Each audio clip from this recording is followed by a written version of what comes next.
અને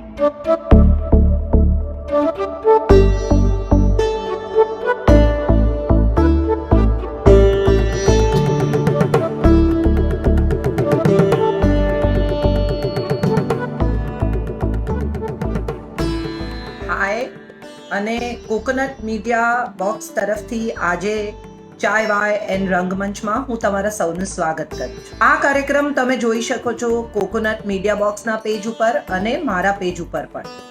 તો ચાય વાય એન્ડ રંગમંચમાં તમારા સૌનું સ્વાગત છે. હું છું કાજલ ઓઝા વૈદ્ય અને કોકોનટ સાથેનો મારો સંબંધ બે ત્રણ રીતે બહુ ઇન્ટરેસ્ટિંગ છે. હું કોકોનટ મીડિયા બોક્સની લેખક છું. કોકોનટ મીડિયાનું એક બીજું વર્ટિકલ છે જેનું નામ છે ઝેન ઓપસ, જેમાંથી હવે મારા પુસ્તકો પણ પ્રકાશિત થવા જઈ રહ્યા છે. તો આપ સૌનું સ્વાગત છે આ કાર્યક્રમ ચાય વાય એન્ડ રંગમંચમાં.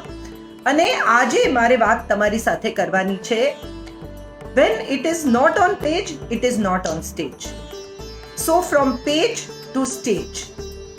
જ્યારે એક લેખકની કલમમાંથી કશું સર્જાય છે, એક લેખક કશુંક લખે છે, એક લેખક જ્યારે પોતાની કલ્પનામાંથી એક વાર્તાને જન્મ આપે છે, ત્યારે એ વાર્તાને નાટક સુધી, રંગમંચ સુધી પહોંચતા કે ટેલિવિઝન સુધી પહોંચતા કે સિનેમા સુધી પહોંચતા કેટલા પડાવ પસાર કરવાના હોય છે, જેના વિશે પહેલા આપણે થોડી ટેકનિકલ વાત કરીએ. કારણ કે હું જોઈ રહી છું કે બહુ જ બધા લોકોને અસ્પાયરિંગ લેખક થવું છે. બહુ બધા લોકો મને મેલ લખે છે અને લખે છે કે એમને લેખક થવાની ઈચ્છા છે. તો જે લોકો લેખક બનવા માંગે છે એમને મારે સૌથી પહેલા કહેવું છે કે તમારે ખૂબ વાંચવું જોઈએ. Read a lot. That is the first thing I want to tell. કારણ કે દુનિયામાં શું કામ થઈ ગયું છે એની જ જો તમને ખબર ન હોય, શું શું લખાઈ ચૂક્યું છે એની જ જો તમને ખબર ન હોય, તો તમને લાગે કે તમારો વિષય ખૂબ નવો છે, પણ એવું ન પણ હોય. ઘણીવાર આપણને એવું લાગે છે કે આ તો ફલાણાની ઉઠાંતરી છે, અથવા આપણને લાગે છે કે આ તો ફલાણામાંથી ઉપાડેલું છે, પણ એવું નથી હોતું. એ ક્યારેક ઉપાડેલું ન હોય. બે લેખકોને એક સાથે એક જ વિચાર આવ્યો હોય એવું પણ બની શકે. એટલે એવું માનવાની જરૂર નથી કે આપણે જે વાર્તા સાંભળી અથવા આપણે જે ફિલ્મ જોઈ એ કોઈકની જ ઉઠાંતરીમાંથી બની છે. ક્યારેક બે લેખકોને એક સરખો વિચાર આવે, ક્યારેક એવું બને કે આપણે કશું સાંભળ્યું હોય, જોયું હોય, એનાથી આપણે ઇન્સ્પાયર થયા હોય અને એ ઇન્સ્પિરેશન આપણા મનમાં ક્યાંક ઊંડે છુપાયેલું હોય, આપણને ખ્યાલ ના આવે. પણ સમટાઈમ્સ ઇટ સો હેપન્સ કે જ્યારે આપણે લખવા બેસીએ ત્યારે એ ઇન્સ્પિરેશન કામ કરે અને એ ઇન્સ્પિરેશનમાંથી કોઈક વાર્તાનો જન્મ થાય. તો સૌથી પહેલા તો મારે તમારી સાથે વાત કરવી છે કે વાર્તા શું છે. What is a story telling? આપણે હમણાં બહુ જ જોઈએ છીએ ટેલિવિઝન, ઓટીટી, ફિલ્મો, બીજું બધું. તો તમે વિચાર કરો કે તમે જ્યારે ઓટીટી પર કે ફિલ્મ કે સિનેમા કે કંઈ પણ જોતા હો છો ત્યારે પહેલી 5 મિનિટ તમને શું હુક કરે છે? એવું શું છે જે તમને બાંધી રાખે છે? એવું શું છે જે તમને આગળ એ વાર્તા જોવા માટે એક્સાઇટ કરે છે અથવા ઉશ્કેરે છે અથવા આકર્ષે છે? તો એ છે વાર્તાની ગૂંથણી અથવા વાર્તાની બાંધણી. What is it? પહેલી 5 મિનિટમાં હું તમને જે કહું છું, તમને મારી નવલકથાઓ બહુ ગમે છે, એનું કારણ શું છે? કારણ કે વાર્તાની શરૂઆતની 5 મિનિટ અને વાર્તાના જ્યાં તમે વાર્તાને છોડવાના હો કે એપિસોડ છોડવાના હો એની 5 મિનિટ, આ બેની વચ્ચે હું માનું છું વાર્તાની બાંધણી થાય છે. તો સૌથી પહેલા તો પેજ ઉપર શું લખવું? પેજ ઉપર સૌથી પહેલા તમે જ્યારે કોઈ પણ વાર્તા રંગમંચ માટે, ટેલિવિઝન માટે, સિનેમા માટે તમે જ્યારે કોઈ પણ વાર્તાની શરૂઆત કરો ત્યારે સૌથી પહેલા એ વિચારો કે તમારા પાત્રની બેક સ્ટોરી શું છે. What is the back story of your character? એટલે દાખલા તરીકે હું કાજલ ઓઝા છું તો મારું બાળપણ શું હતું, મારા પિતા પત્રકાર હતા, મારી માં શું કરતી હતી, મારી સાથે જિંદગીમાં એવા કયા પ્રસંગો બન્યા કે જેણે મને આજે આ કાજલ ઓઝા વૈદ્ય બનાવી. તમે ભલે આજની વાર્તા કહેવાના, પણ તમારે પાત્રની બેક સ્ટોરી અનિવાર્યપણે જોઈશે. એ પાત્ર અમુક રીતે શું કામ વર્તે છે, અમુક રીતે શું કામ હસે છે, અમુક રીતે રિએક્ટ શું કામ થાય છે, એ ખોટું બોલે છે તો શું કામ બોલે છે, એ નથી ખોટું બોલતું તો શું કામ નથી બોલતું. આ બધા વિશે તમારે તમારા પાત્રને તૈયાર કરવું પડશે અથવા તમારે તમારા પાત્ર વિશે વિચારી લેવું પડશે. તો તમારા પાત્રને પહેલા તૈયાર કરો. એ પાત્ર સાથે જોડાયેલા બીજા પાત્રો, એના ફ્લેશબેકના પાત્રો, એના ભવિષ્યમાં એને મળનારા પાત્રો, એ કેમ હશે, કેવા હશે, આ વાર્તામાં શું બનશે, એ આખું હું માનું છું એક માળખું સૌથી પહેલા તૈયાર થવું જોઈએ, જે આ વાર્તા કહેતા તમને શીખવે. તો એ અહીંથી શરૂ થાય છે વાત ઓન પેજ ટુ સ્ટેજ. તમે જ્યારે એક વાર્તા લખી ત્યારે એને રંગમંચ ઉપર રજૂ કરવા માટે જેવી તેવી નહીં મૂકી શકાય, એને બદલવી પડશે. કારણ કે રંગમંચની અમુક મર્યાદાઓ છે. તમારે દાખલા તરીકે 2 સીનની વચ્ચે અંધકાર તમે બહુ વાર નહીં કરી શકો, એટલે તમે જેટલા બને એટલા ઓછા સીન ના બદલાવ પસંદ કરો. અથવા એક મહત્વની બીજી વાત એ પણ છે કે તમારા પાત્રને ઓછામાં ઓછા કપડાં બદલવાની તક મળશે. એટલે અને જ્યારે તમારું પાત્ર કપડાં બદલવા જાય કે સમય બદલાય ત્યારે દરેક વખતે તમારા પાત્રને એટલો સમય મળવો જોઈએ કે કપડાં બદલીને પાછું આવી શકે, અથવા એ જ ક્યાંથી એન્ટ્રી કરશે, કેમ કરશે, તમારો સેટ કેવી રીતે બદલાશે. આ બધા વિશે હું માનું છું એક લેખકે ટેકનિકલી પણ વિચારવું પડે છે. માત્ર ઇમોશનલી કે માત્ર એક સારી વાર્તા કહી દેવાથી હું નથી માનતી કે રંગમંચ સુધી પહોંચી શકે છે. એક સુંદર વાર્તા, સારામાં સારી કથા પણ થોડીક ટેકનિકલ ડિટેલ્સ માંગે છે. તો આ ટેકનિકલ ડિટેલ્સ હું માનું છું બહુ મહત્વની છે, જે આપણે બધાએ સમજવી પડે. પેજ પરથી સ્ટેજ પર લઈ જવા માટે કેટલાક મહત્વના મુદ્દા છે, જેમાંનો સૌથી પહેલો મુદ્દો એ છે કે તમારી આખી વાર્તા તમે સ્ટેજ પર રજૂ નહીં કરી શકો. એટલે તમારે એ વાર્તાનો એક ટુકડો પસંદ કરવો પડશે કે એ વાર્તા ક્યાંથી શરૂ થઈ અને ક્યાં પૂરી થઈ, એની એક કથા તમારે કહેવી પડશે.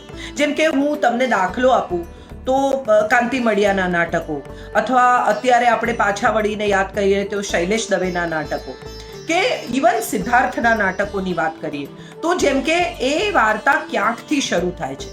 એક પ્રોફેસર જે ક્યાંક વાંચે છે કે પોતાના દીકરાની યુવાની એને યયાતિને મળી અને એમના મનમાં વિચાર આવે છે કે હું પણ યુવાન થાઉં ફરીથી, અને એક મંત્ર છે.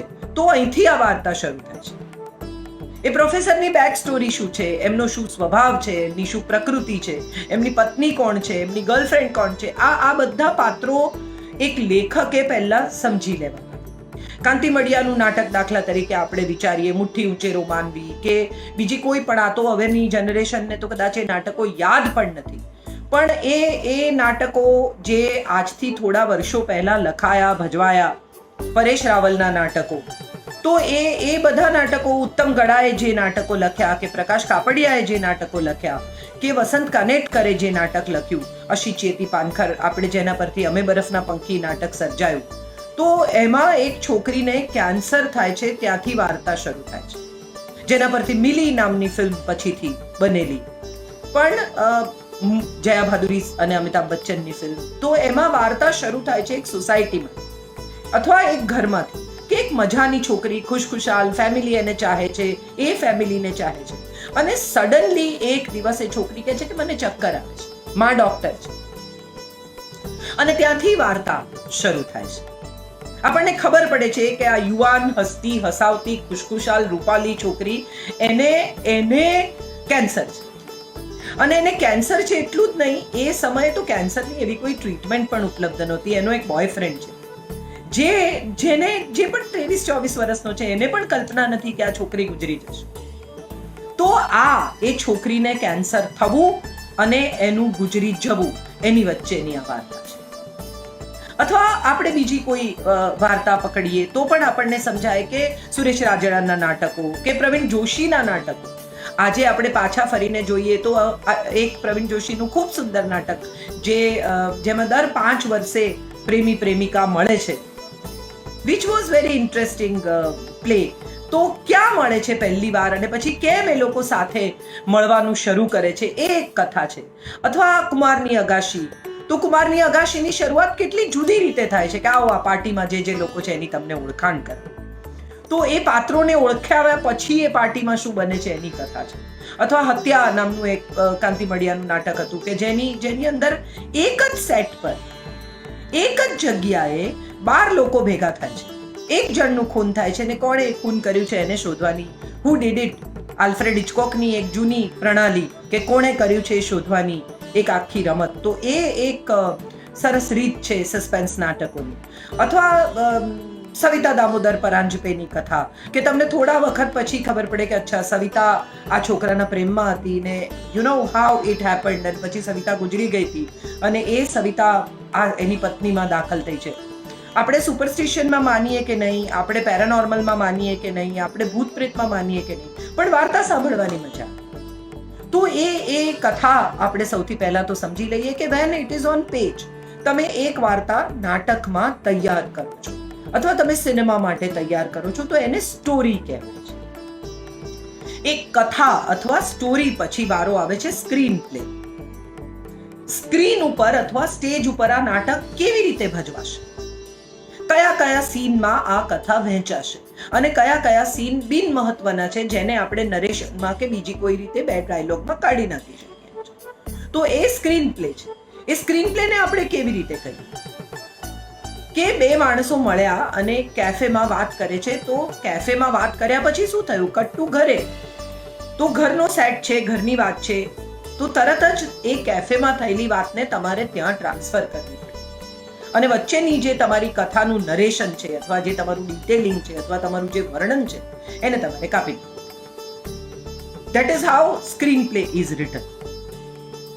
તો તમે તમારી મૂળ વાર્તાને જ્યારે નાટકમાં કે સિનેમામાં કે ટેલિવિઝનમાં ટ્રાન્સફર કરો છો ત્યારે વર્ણન માટે જગ્યા નથી. લાંબા ડાયલોગ્સ, એક જ એક્ટર બોલ્યા કરે, એ સાંભળવું પણ પ્રેક્ષક માટે અઘરું છે. એટલે સંવાદોની પણ રમઝટ થવી જોઈએ. સામે બે લેખકોએ વાત કરવી જોઈએ, બે એક્ટરોએ, બે પાત્રોએ. એ બહુ ઇન્ટરેસ્ટિંગ છે કે બે પાત્રો એમાં એક જ માણસ બોલ્યા કરે બ્લા બ્લા બ્લા બ્લા બ્લા બ્લા, તો ઓડિયન્સ કંટાળી જાય. એટલે એક જ વાતને તોડીને બે સંવાદમાં અથવા સામે થતી વાતમાં પણ વહેંચતા એક લેખકને આવડવું જોઈએ. ત્રીજી અને સૌથી મહત્વની વાત જે હું માનું છું બધા જ લેખકો અહીં ભૂલ કરે છે, એ ભૂલ એ છે કે જ્યારે આપણે એક વાર્તા કહેતા હોઈએ ત્યારે એનું સોશિયો ઇકોનોમિક બેકગ્રાઉન્ડ, એ પાત્રની સામાજિક પરિસ્થિતિ, એની આર્થિક પરિસ્થિતિ, એની આસપાસની દુનિયા, એની ભાષા, એ જો એ દક્ષિણ ગુજરાતનો છે તો એની દક્ષિણ ગુજરાતની ભાષા, જો એ સૌરાષ્ટ્રનો છે તો એની સૌરાષ્ટ્રની ભાષા, જો એ કચ્છના છે તો એની કચ્છની ભાષા. એ ભાષા ઉપર દરેક લેખકે ખૂબ ધ્યાન આપવું જોઈએ અને કેટલાક પ્રોવર્બ્સ એ એરિયાના શીખી લેવા જોઈએ. કેટલીક કહેવતો એ એરિયાની વાપરવાથી અથવા કેટલાક સરસ એ એરિયાના તળપદા શબ્દો વાપરવાથી તમારું પાત્ર વધુ ઓથેન્ટિક અથવા વધુ સાચું લાગી શકે. બીજી એક મહત્વની વાત જે મારે તમારી સાથે શેર કરવી છે એ છે કે આપણે જ્યારે કોઈ પણ વાર્તાને સ્ટેજ ઉપર, રંગમંચ ઉપર ખાસ કરીને કહેતા હોઈએ, સિનેમા પાસે હજી એ રીતે જોવા જાઓ તો બહુ જ પ્રમાણમાં લિબર્ટી છે. સિનેમા પાસે હજી એ રીતે છે ને, આમ જોવા જઈએ તો રીટેકની જગ્યા છે અથવા આઉટડોર જવાની જગ્યા છે કે ફ્લેશબેકમાં જવાની જગ્યા છે, બ્લેક એન્ડ વ્હાઇટ કરવાની જગ્યા છે, જે થિયેટર પાસે નથી. રંગમંચ પાસે એવી કોઈ વ્યવસ્થા નથી. રંગમંચ પાસે જે તમારું 18 ફૂટનું સ્ટેજ છે એની ઉપર જ તમારે જે કરવાનું છે તે કરવાનું છે. અને આ 3 દિવાલો છે, 1, 2 અને ત્રીજી પાછળ. આ 3 દિવાલોની વચ્ચે આગળ ઓડિયન્સ છે જેને કેટલાક લેખકો ફોર્થ વોલ તરીકે બ્રેક કરે છે, પણ સામાન્ય રીતે ભરતનાટ્ય શાસ્ત્રનો નિયમ એમ કહે છે કે ફોર્થ વોલ બ્રેક કર્યા વગર એ ઇલ્યુઝનને, એ કલ્પનાને જાળવી રાખવી એ વધુ મહત્વની છે. તો આ એક ફોર્થ વોલ વિશે હવે નવા લેખકો જુદું વિચારે છે, પણ આ એક ટ્રેડિશનલ નિયમ છે કે આગળ જે ઓડિયન્સ અને આપણી વચ્ચે વોલ છે એને ન તોડવી જોઈએ અને એની કલ્પનાને તમારે યથાવત જાળવી રાખવી છે. તો આ 3 દિવાલની અંદર અને એક સેટ. હવે તો અઘરું એ છે કે નાટકોની પરિસ્થિતિ આ કોરોના કાળ પછી એવી થઈ છે અથવા થવાની છે કે ઓડિયન્સ આવશે કે નહીં એ સવાલ આપણી સામે આજે બહુ અગત્યનો છે. લોકો ડરેલા છે એટલે સીધા હું નથી માનતી કે જેવા થિયેટર ખુલશે એવા લોકો નાટક જોવા માટે આવશે. બીજું એક મહત્વનો મુદ્દો જે મારે અહીંથી ખાસ કહેવો જોઈએ એ છે કે આર્થિક રીતે બધાને માર પડ્યો છે અને આપણે બધા હું માનું છું એવરીબડી આમાં કોઈ બાકી છે એવું નથી, પણ આર્થિક રીતે આપણા બધાનો પ્રશ્ન એ છે કે મનોરંજનનું બજેટ સૌથી છેલ્લું હોય છે. આપણી જરૂરિયાતોનું જે બજેટ હોય છે એ એક બજેટ છે. એ બજેટને જો એમાંથી પૈસા વધે તો મનોરંજન થઈ શકે. એટલે 500 રૂપિયાની 2 ટિકિટ ખર્ચીને નાટક જોવા જનાર પ્રેક્ષક હજી ઓડિયન્સ આવતા અથવા થિયેટર સુધી આવતા હું માનું છું થોડો સમય લાગશે. તો આ સમયમાં શું થઈ શકે થિયેટર માટે અથવા થિયેટરની સાથે જોડાયેલી વ્યક્તિઓ માટે? તો મને અંગત રીતે એવું લાગે છે કે એવા થિયેટર થવા જોઈએ જે આજથી વર્ષો પહેલા ભરત દવે અમદાવાદમાં નાટક કરેલા અથવા મુંબઈમાં પણ આવા નાટકો થયા છે કે જેમાં ઓડિયન્સ પણ નાટકનો ભાગ હોય, ખુલ્લું થિયેટર હોય. અને એમણે બહુ સુંદર માનવીની ભવાઈ નામનું નાટક કરેલું જેમાં ગાયોને એકચ્યુઅલી ગામડું ઊભું કરેલું. મલ્લિકાબેને હમણાં થોડા વખત પહેલા કડક બાદશાહી નામનું એક સરસ પ્રયોગ કરેલો. તો માનું છું હવે નાટકોમાં પ્રયોગ કરવાનો સમય ફરી એકવાર શરૂ થયો છે નવેસરથી. એટલે ઓડિયન્સ સિવાય પ્રોસિનિયમ થિયેટર જેને આપણે કહીએ છીએ, 3 પ્રકારના થિયેટર આમ જોવા જાવ તો હોય છે, જેમાં આ જે સાદા ઓડિટોરિયમ છે જેને આપણે સરકારી ઓડિટોરિયમ છે અથવા મ્યુનિસિપલ કોર્પોરેશનના ઓડિટોરિયમ છે અથવા જે આપણા અમદાવાદનું દીનદયાળ ઓડિટોરિયમ છે કે રાજકોટનું હેમુ ગઢવી ઓડિટોરિયમ છે કે મુંબઈના તેજપાલ છે, એ બધા પ્રોસિનિયમ થિયેટર્સ કહેવાય છે. એક છે એ એક્સપેરિમેન્ટલ નાટકો માટેના નાના પૃથ્વી જેવા થિયેટર છે જે શેક્સપિયરિયન થિયેટર કહેવાય છે, જેમાં બેસવાની વ્યવસ્થા પગથિયા આકારની હોય છે અને ઉપરથી ને નીચેથી નાટક જોઈ શકાય. તો આ પરિસ્થિતિ અત્યારે કેવી છે કે આપણે બધા પ્રોસિનિયમ થિયેટરની વેટ કરી રહ્યા છીએ. લતેશભાઈ મને પૂછે છે કે સંસ્થાઓની ગુલામીનું શું? તો લતેશભાઈ, સંસ્થાઓની ગુલામી કોણ કરે છે એ સવાલ બહુ અગત્યનો છે. મેં કોઈ દિવસ નથી કર્યો. એટલે આપણે નાટક વેચવું છે અને આપણે નાટક ચલાવવું છે માટે આપણે સંસ્થા પાસે ગયા અને સંસ્થા પાસે ગયા તો એકે 35માં વેચ્યું, બીજાએ 30માં વેચ્યું ને એના પછી 28નો ભાવ કર્યો. એટલે આ અંદર જે નાટકો થઈ, નાટક માટેની જે ગળાકાપ હરીફાઈ છે એ હું માનું છું કે બહુ ખરાબ રીતે આપણને ગુજરાતી નાટકોને એણે નુકસાન કર્યું છે. દીપકભાઈ કહે છે સોમૈયા કે સંસ્થાઓ રહેશે જ નહીં. મે બી એવો દિવસ પણ આવે, કારણ કે હવે લોકો ભેગા થતા જ ડરે છે. Deepakbhai, you are right in that way કે લોકો હવે ભેગા થતા જ ડરવા માંડે છે. એટલે જો લોકો ભેગા જ નહીં થાય તો આવી સંસ્થાઓ ચાલશે કે નહીં એ સવાલ તો આવીને ઊભો જ રહ્યો છે. પણ એની સામે જે પેજ ટુ સ્ટેજની મારે વાત કરવી છે, સંસ્થા, હું પ્રોડ્યુસર નથી માટે આ બધા સવાલોના જવાબો કદાચ મારી પાસે છે નહીં અને હોય તો સાચા નથી. પણ લેખક તરીકે મારે જે વાત કરવી છે એ બહુ મહત્વની એ છે કે થિયેટર એક બહુ ઇન્ટરેસ્ટિંગ પ્રવૃત્તિ છે. ત્યાં ને ત્યાં તમને તમારા અભિનયનો, તમારા લખાણનો, તમારા કહેવાનો, તમારા જે કોઈ તમે જે કંઈ પહોંચાડવા માંગો છો તે પહોંચાડ્યાનો કે નહીં પહોંચાડ્યાનો ફટ દઈને જવાબ મળ્યો છે. ત્યાં ને ત્યાં જ સારા ડાયલોગ પર ઓડિયન્સ તાળીઓ પાડે. સિદ્ધાર્થ એક નાટક મારું લખેલું એક ગુરુ બ્રહ્મા નામનું નાટક હતું જેમાં સિદ્ધાર્થ એક લાઈન બોલતો હતો કે જ્યારે વિદ્યાર્થી પોતે પથ્થર હાથમાં ઉપાડે ને ત્યારે શિક્ષકે સોટી ઉપાડવી પડે છે.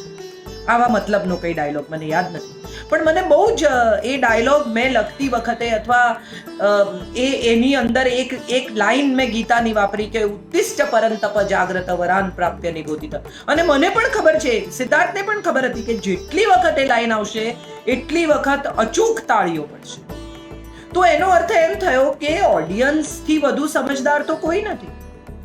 આપણને બધાને લાગે છે કે આજ ચાલે છે અથવા આજ ચાલશે, પણ એવું જરૂરી નથી. ઓડિયન્સને કશું ગંભીર, કશું સિરિયસ, કશું સારું જોવું જ છે, નહીં તો આટલું બધું ઓટીટી ચાલે જ નહીં. પણ આપણે એવું ધારી બેઠા છીએ ક્યાંક કશે કે ઓડિયન્સને કશું ગંભીર સારું નથી જોવું. તો મારે તમને એ કહેવું છે કે સારું લખતી વખતે એવો વિચાર નહીં કરો કે આ ચાલશે કે નહીં ચાલે. When you are doing it on page, don't think about stage. વેચવા માટે લખવું અને વખણાવવા માટે લખવું આ બે જુદી બાબતો છે. તમને તમારું મન શું કહે છે, કયા વિષય પર તમારે લખવું છે, તમે એ જ વિષય પર લખો. જેમ કે કોમેડીમાં મારી હથોટી નથી, I am not a very good humorist, તો હું એમાં બહુ પડતી જ નથી. જે વસ્તુ આપણને ન ફાવતી હોય એમાં કૂદીને શું પ્રૂવ કરવાનું છે? મને જે ફાવે છે, મને જે આવડે છે, જેમાં મારી હતોટી છે, એમાં મારે કામ કરવું જોઈએ. તો મને એવું લાગે છે કે જ્યારે તમે આ પેજથી સ્ટેજમાં ટ્રાન્સફર કરતા ત્યારે ટેકનિકલ આટલી બાબતોનું ધ્યાન બહુ રાખવું જરૂરી છે કે તમારું કયું પાત્ર શું કામ બોલે છે. બહુ જ સરસ વાત એક નાટક વિશે કહેવાય છે કે તમે જો સ્ટેજ ઉપર બંદૂક લટકાવી હોય તમારા સેટમાં, તો છેલ્લા અંક પહેલા એ બંદૂક ફૂટવી જોઈએ. ધેટ મીન્સ સેટ પરની દરેક પ્રોપર્ટી ઉપયોગી હોવી જોઈએ. ગમે તેમ સ્ટેજ, મને કોઈકે પૂછ્યું છે, દીપક સોમૈયાએ, કે તમને નાટકો કેમ નથી લખતા? દીપકભાઈ, હું નાટક લખું છું. સુરેશ રાજડા માટે એક બહુ જ સુંદર નાટક લખેલું જે પદ્માબેને કર્યું, અને મને એ નાટક બહુ ગમેલું. તો એનું નામ હતું આપણા એ આપણા. પણ એ પછી જે માગે છે તે નાટકો હું નથી લખી શકતી. સો મારા વિષયો અલગ હોય છે, મારું કામ અલગ હોય છે, અને મારા અલગ વિષયો અને અલગ કામ કોઈ પ્રોડ્યુસરને બહુ રસ પડતો નથી. So that is another question. Deepakbhai, we will talk about it personal, તો પછી વાત કરીશું. પણ આ જ્યારે આપણે કામ કરતા હોઈએ છીએ અને એ સ્વર્ગમાં રવિન્દ્રનાથ ટાગોરને મળે છે, અને રવિન્દ્રનાથ ટાગોર જેણે 1890માં નાટકો લખ્યા અથવા વાર્તાઓ લખી અથવા નવલકથાઓ લખી, એ રવિન્દ્રનાથ ટાગોર સાથે 2020માં કાજલ ઓઝા વૈદ્ય વાત કરે છે. અને એ રવિન્દ્રનાથ ટાગોરને કહે છે કે તમે તમારા સ્ત્રી પાત્રોને અન્યાય કર્યો છે. અને પછી વારાફરતી સ્ત્રી પાત્રો આવે છે, અને 2020ની એક લેખક, સ્ત્રી લેખક, અને 1890નો એક પુરુષ લેખક, એની વચ્ચે સંવાદ થાય છે. આ ખૂબ સુંદર પ્લે છે અને બહુ સારી રીતે ડિરેક્ટ કરવામાં આવેલો, ઉત્તમ સેટ સાથે. પણ સમહાવ એ નાટક લોકો સુધી પહોંચે એ પહેલા કોરોના થઈ, તો અમે એ નાટક બહુ લોકો સુધી પહોંચાડી શક્યા નહીં. પણ વાત સરસ હતી કે એક 2020ની લેખક ગુજરી જાય અને એ 1890ના એક લેખકને મળે. તો આ સરસ વાર્તા છે. આ એક નવો વિષય છે, જુદા પ્રકારનો વિષય છે. તો મને લાગે છે કે આ પણ એક મજાની વાત છે. બીજું, કોરોના કાળમાં આપણે બધા ઘરમાં બેઠા છીએ. કેટલા બધા લેખકો, કેટલા બધા એક્ટર્સ, કેટલા બધા સ્પોટના છોકરાઓ, કેટલા બધા લાઇટમેન, કેટલા બધા સેટના છોકરાઓ, બધા ઘરે બેઠા છે. ત્યારે મને એવું અંગત રીતે લાગે છે કે આપણે થિયેટર વિશે કશુંક એવું હવે કરવું પડશે કે એમને પડેલો આર્થિક માર થોડોક પૂરો થાય.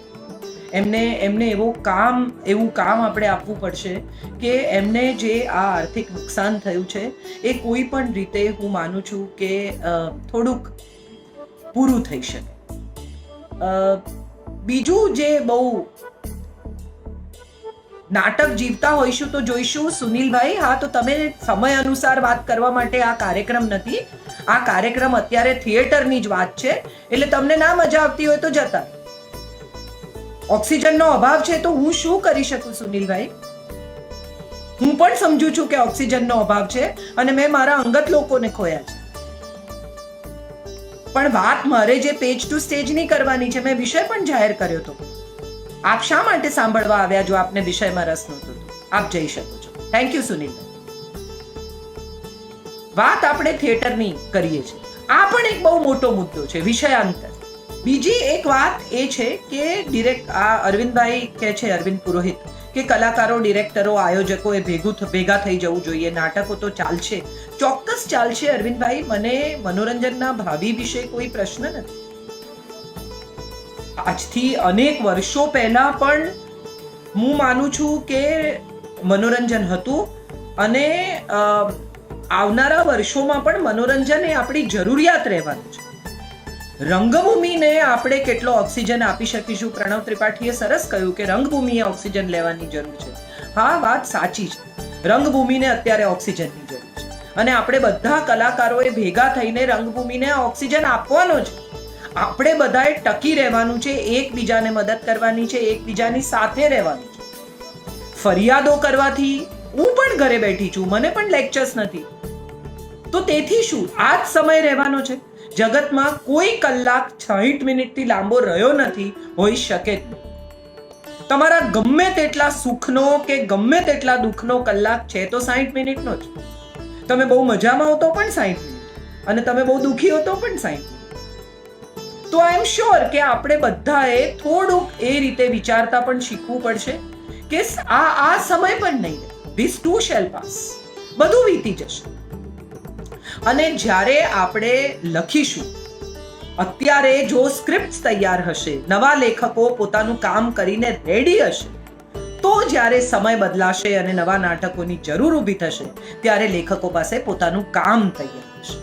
અત્યારે જે ઘરે બેઠા છે, કશું નથી કરી રહ્યા, જે લોકોને બધા નિરાશા અને આવા બધા વિચારો આવે છે, એને બદલે આઈડિયલ પરિસ્થિતિ એ છે કે આપણે આ સમયનો ઉત્તમ ઉપયોગ કરીએ, જે હું કરી રહી છું. હું ફેસબુક પર નવલકથા મૂકી રહી છું, મને એક પૈસો નથી મળતો, મને ફેસબુક પર વાંચનારા કંઈ જ આપતા નથી, તેમ છતાં હું મારા વાચકો માટે ફેસબુક ઉપર નવલકથા હપ્તાવાર લખી રહી છું, માત્ર એટલા ખાતર કે હું ન કટાઈ જાઉં. જો હું નહીં લખું 2 વર્ષ તો હું કટાઈ જઈશ. તો મારે માટે અગત્યનું એ છે કે હું લખતી રહું. માટે મારે લખતા રહેવું છે, એટલા માટે હું ફેસબુક પર નવલકથા લખું છું. આપણે બધાએ સાથે મળીને આપણા કામને સતત ઓક્સિજન આપતા રહેવાનું છે. અને માટે જ કદાચ આ પેજની વાત છે કે જો લખેલા નાટકો તૈયાર હશે, જો લખેલું કામ તૈયાર હશે, તો હું માનું છું આવનારા વર્ષોમાં આપણી પાસે કંઈક હશે પેજ ઉપર, તો સ્ટેજ ઉપર જઈશું. માત્ર નિરાશાની વાતો કરવાથી, કામ નથી એની વાતો કરવાથી, ઘરે બેઠા છીએ એની વાતો કરવાથી શું થશે? જેને ફોન કરે છે બધા એ જ વાત કરે છે, કેવો ખરાબ સમય છે, કેવો ખરાબ. તો ખરાબ સમય છે તો બધાનો જ છે, પણ ખરાબ સમયને જો ઇન્વેસ્ટમેન્ટ કરી, અમિતાભ બચ્ચને એકવાર કહ્યું કે ખરાબ સમયનો એક જ ઉપાય છે, કામ કરતે રહો, બહોત કામ કરતે રહો. તો મને લાગે છે કે આ બહોત કામ કરતે રહો આપણને કામ લાગશે. અને અત્યારે લખેલું કંઈ તૈયાર હશે તો જ્યારે થિયેટર્સ ખુલશે ત્યારે ડિરેક્ટર્સને સ્ક્રિપ્ટ મળશે. આપણે કેટલા બધા લોકોને થિયેટરમાં ખોયા.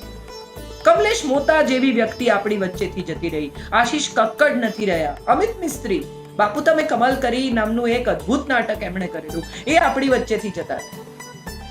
કેટલા મોટા મોટા લોકો આપણી વચ્ચેથી જતા રહ્યા છે. તે વખતે આપણે જે ગયા છે એનો શોક કરવો છે કે જે આપણી વચ્ચે રહ્યા છે એને માટે કશુંક જુદું, કશુંક નવું શોધી કાઢવું છે. મને હંમેશા એવું લાગે છે કે હું જિંદગી સાથે બહુ જ લડી છું, અને છતાં એને જિંદગીને બહુ પ્રેમ કર્યો છે. મારે માટે લાઈફ એ કોઈ ફરિયાદ કરવાની જગ્યા જ નથી, શ્વાસ લેવાની જગ્યા છે. અને તમે વિચારો તો તમને સમજાશે કે જિંદગી આટલું બધું, આપણે કીધું કે સાલી જિંદગી આવી છે ને સાલી આમ છે ને આપણી જિંદગી આવી સાલી ને ચાલુ આવું. તમે વિચાર કરો, જિંદગી તમારા વિશે કોઈ દિવસ ફરિયાદ કરે છે? એણે તો તમને હંમેશા પ્રેમ જ કર્યો. Life has loved you. તમે સાચું ખોટું, ખરાબ ભલું બુરું કંઈ પણ કહો, એણે તો તમને એક જ રીતે જોયા, તમને ભાલ કર્યું. આજે તમે વિચારો તો તમને સમજાશે કે આપણે બધા સ્થિતિમાં છીએ. એ સ્થિતિમાં તમે વિચારો તો તમને સમજાશે કે આપણે બધા ઘરે બેસીને કાયમ માટે માણસોને બી સમજણ નથી પડતી કે શું લખવું અને શું કરવું. વેલ, તો આપણે આ પેજ ટુ સ્ટેજની વાત પર પાછા. કેટલા બધા એવા નાટકો થયા છે કે જેમાં છેલ્લી ઘડી અમુક ફેરફાર થાય છે. મૂળ સ્ક્રિપ્ટમાં ન હોય પણ એ એક્સટેમ્પોર ભજવતી વખતે એમાં અમુક ડાયલોગ્સનો ફેરફાર થાય અથવા એમાં અમુક ચેન્જીસ આવે. ભજવાતા નાટક એવી જગ્યાએ આવી જાય કે મૂળ સ્ક્રિપ્ટ પ્રમાણમાં ખાસી ભૂલાઈ જાય. તો ત્યારે તમે વિચારો કે એ મૂળ સ્ક્રિપ્ટ, હું જે તમને કહું છું કે note on page then note on stage, કેટલું કામ. પણ જો તમારી પાસે સ્કેલેટન જ નહીં હોય, હાડ પિંજર જ નહીં હોય, વાર્તાને અમુક રીતે લખેલી તૈયાર જ નહીં હોય, તો એમાં એક્સટેમ્પોર ફેરફાર પણ કેવી રીતે થશે? એટલે એક લેખક એ તમામ પ્રકારના ભજવણી થઈ શકે એવા માધ્યમનો પ્રાણ છે. દરેક લેખકે એ વિચારવું જોઈએ કે એ જે લખી રહ્યો છે એ સમાજ તરફ જઈ રહ્યો છે, એ સમાજનું પ્રતિબિંબ છે, એમાંથી સમાજને કશું મળવું જોઈએ. દરેક વખતે આપણે જ્યારે લખીએ છીએ ત્યારે માત્ર કોમેડી કે માત્ર હસાવા માટે કે માત્ર મનોરંજનના વિચારથી નહીં, પણ દાખલા તરીકે આ આયેશાની કથા છે. I would love to write something કે એક છોકરી જેણે આપઘાત કરવાનો વિચાર કર્યો પણ આપઘાત કર્યો અને પછી એની જિંદગીમાં શું. તો હું માનું છું આ સુંદર વાર્તા છે, આ વિષય છે. ગુજરી જવું, મરી જવું, ભાગી છૂટવું એ તો બહુ સહેલો રસ્તો છે. કોઈકની મદદ કરવી, ઊભા રહેવું, પોતાના જેવા બીજા કેટલાય લોકોને પોતાની સાથે જોડી લેવા, એને ફાઇટિંગ સ્પિરિટ કહેવાય. હું પણ સમજુ છું કે હોસ્પિટલ્સમાં એમ્બ્યુલન્સ ઊભી છે, 40 એમ્બ્યુલન્સ, કે ક્યાંય ઓક્સિજન નથી, પીવાનું પાણી નથી કેટલીક હોસ્પિટલ્સમાં. બધી વાત સાચી, પણ છતાંય આપણે જીવવું તો છે જ. અને આપણે જીવવું છે એવી રીતે દરેક માણસને જીવવું છે. તો મારી ઈચ્છા અને મારો તમને આજે વિનંતી એ છે કે હારી જવાને બદલે ચાલો ભેગા થઈએ, કશુંક એવું કરીએ કે જેનાથી આવનારા મહિનાઓ, આવનારા વર્ષો બહુ જ સારી રીતે વીતે. સારી એટલે આર્થિક રીતે સારા, ઘરની બહાર નીકળ્યા, મનોરંજન કર્યું, પાર્ટી કરી, ફરવા નીકળ્યા, ના. સારી રીતે એટલે આપણે બધા મેન્ટલ હેલ્થ કેળવીએ. આપણે બધા લખવું એ એક પ્રકારનો કથાર્સિસ પણ છે. તમને કદાચ રિયલાઇઝ નહીં થાય, પણ હું તમને કહું કે તમે જો લખી નાખો તો કેટલીક વાર તમારી ભીતર રહેલી વાત બહુ બ્યુટીફુલી બહાર આવી જતી હોય છે, અને એ બહાર આવી ગયેલી વાત કેટલાય લોકોને મદદરૂપ થતી હોય છે. મારા મનમાં જ્યારે યોગ વિયોગ નામની એક નવલકથાની કલ્પના ચાલતી હતી ત્યારે મેં કદી નહોતું વિચાર્યું કે આ નવલકથાને આવો પ્રતિસાદ મળશે. પણ એ નવલકથા લોકોને એટલી બધી ગમી કારણ કે એમાં એક સ્ત્રીના ફાઇટિંગ સ્પિરિટની વાત છે. પતિ છોડી જાય છે અને 4 બાળકો છે. સ્ત્રી જે રીતે બધાને ઉછેરે છે, જે રીતે પોતાની જાતને સાચવે છે. હમણાં જ એક બહુ સરસ ગોપીબેનનું નાટક ભારતીબેન ભૂલા પડ્યા, બહુ જ સુંદર નાટક. એક માં જે આખા ઘરના બધા લોકોની ધ્યાન રાખતી હોય એવી માં અચાનક જો એને બધું ભૂલવા માંડે અને એને ડિમેન્શિયા થઈ જાય તો શું થાય? કેટલી સરસ વાર્તા. અને એ માને પોતાનો દીકરો કેવી રીતે સાચવે છે. જ્યારે અત્યારે બધા વૃદ્ધાશ્રમમાં મૂકી આવવા ઉતાવળા થયા છે ત્યારે આવી એક કથા લઈને સંજય ગોરડિયા નિર્માતા તરીકે કૌસ્તુભભાઈ આવ્યા, તો મને હંમેશા લાગ્યું છે કે રંગભૂમિએ ઘણું આપ્યું છે, રંગભૂમિ હજી ઘણું આપશે. હારી જવાની, થાકી જવાની, કંટાળી જવાની આપણા બધાની પરિસ્થિતિ છે જ. હું એવું નથી કહેતી કે આપણે બધા લડતા જ રહીશું ને આપણે બધા મજબૂત જ છીએ, but at the same time મારે તમને એ કહેવું છે કે લખતા રહો, કામ કરતા રહો. તમારી અંદર ચાલતી નિરાશાને પણ કાગળ પર ઉતારો, તમારી અંદર ચાલતા વિચારોને પણ કાગળ પર ઉતારો. તમારી અંદર જે કથાઓ જન્મ લે છે એ બધી કથાઓને તમારી અંદર મરવા ન દો.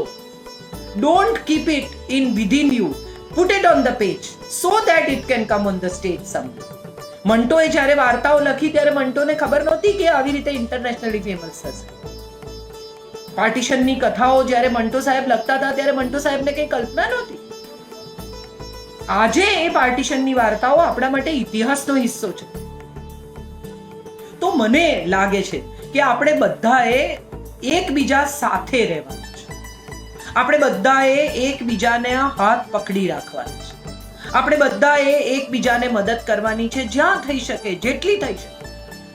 પડોશીને ઘરે કદાચ કોઈને કોરોના થયો છે તો ડિસ્પોઝેબલમાં ખાવાનું આપવું એ પણ મદદ છે. ભલે તમે એના ઘરની અંદર ના જાઓ, પણ તમે એને 2 ટંકનું ભોજન પહોંચાડી શકો અને તમે જો હેલ્ધી હો તો ડિસ્પોઝેબલમાં જઈને નીચે એમના ઘરની બહાર મૂકી આવો, તમને કંઈ નહીં થાય. આપણે બધા એવા ડરેલા છીએ અને બીજાને પણ ડરાવીએ છીએ.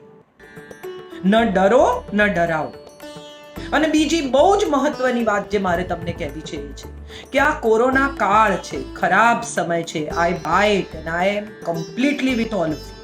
But at the same time આપણે ઘણા ખરાબ સમય જોયા છે અને જોવાના છે. ધરતીકંપ પણ જોયો, બીજી પરિસ્થિતિઓ પણ જોઈ, મુંબઈના બ્લાસ્ટ જોયા. બધામાંથી જો આપણે ઊભા થયા છીએ તો આપણે કોરોનામાંથી પણ ઊભા થઈશું. આપણે જરૂર લડી શકીશું, આપણે જરૂર આગળ વધી શકીશું. રંગભૂમિનું ભવિષ્ય ડેફિનેટલી ફરી એકવાર આળસ મરડીને બેઠું છે. મને ગળા સુધીનો વિશ્વાસ છે કે રંગભૂમિનું ભવિષ્ય આળસ મરડીને બેઠું થશે. ફરી એકવાર થિયેટર્સ હાઉસફુલ થશે. ફરી એકવાર લોકો નાટકો જોવા આવશે. ફરી એકવાર બધા હસશે. ફરી એકવાર બધા રડશે. ફરી એકવાર બધા તાળીઓના ગડગડાટથી થિયેટર્સને ગુંજવશે.